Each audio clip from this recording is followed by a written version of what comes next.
për rregullimin e tyre se kemi mbeturina gjithandej. E madje, mendoj që është një shembull që do të ndjekur edhe nga komuna tjera. Sa do pak me lehtësu këtë pjesën e mbeturinave.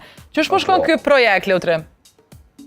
Projekti për mbeturinat vëllimore është një situatë më të mirë tani në kryeqytet, pasi që edhe aksione dhe platforma digjitale, mbeturinat.com, po japin rezultatet çdo ditë më të mira. Në anën tjetër kemi edhe qytetarë që po na shkruajnë, po edhe ato që po i ofrojmë shërbimet në ato familje, janë jashtëzakonisht të kënaqur.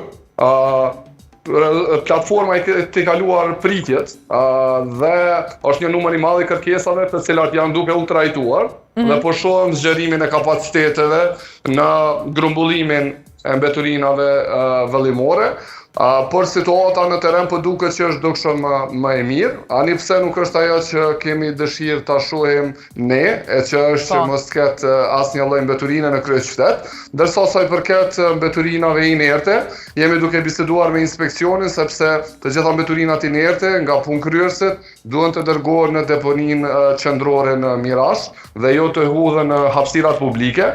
Ndërsa sa i përket pjesës së mbeturinave të anviznisë, kompania publike dhe operatorë që janë duke operuar, jemi duke i pranuar raportet e ankesave që javën e kaluar në qendrën e thirrjeve, kemi pas 28 ankesa, që është numër dukshëm më i ulët se sa që ka qenë para një muaji.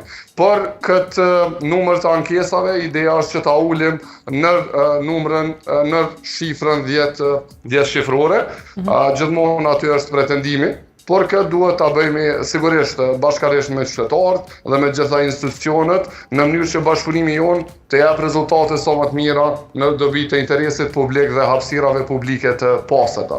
Patjetër, edhe